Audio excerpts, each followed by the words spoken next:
Viņa ir saules meita. Viņa ir mūsu draugs.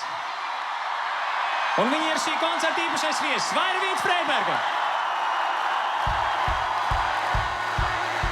Tas stāsts arī ne visiem bijušiem prezidentiem šādas izdevības ir piedāvātas. Mums bija arī mēģinājumi iepriekš. Mēs tā gluži nesagatavot uz to skatuvu nekāpām.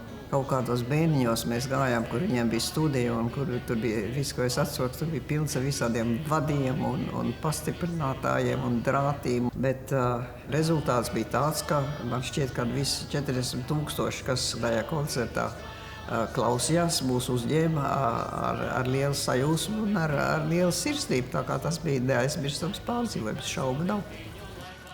Labdien! Labdien! Sirsnīgs sveiciens! Nu, tāda vienas ļoti spilgta epizode, jā. Mūsu karjerā, dzīvē, koncerta dzīvē. Tā mūsu tikšanās te Meža parkā. Vai ne? Kā mēs dziedājām. Man bija tāda izdevība. Eiropas komisija man ielika vadīt ekspertu grupu par preses brīvību Eiropā. Kaut kā, par ko mēs runājam.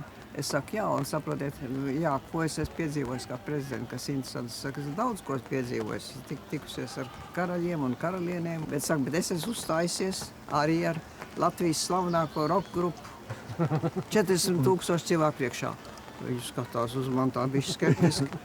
Un viens no maniem kolēģiem tūliņ pastās savā telefonā. Un dabūna ierakstu. Jā. Pilna upe baltu ziedu. Jā. Visā godībā. Cik brīnišķīgi, vai ne? Visā Ka godībā. YouTube'ā tas ir pieejams, jā. Ļoti skaisti, jā. Ārkārtīgi skaisti. Momentāli dabūna. Jā.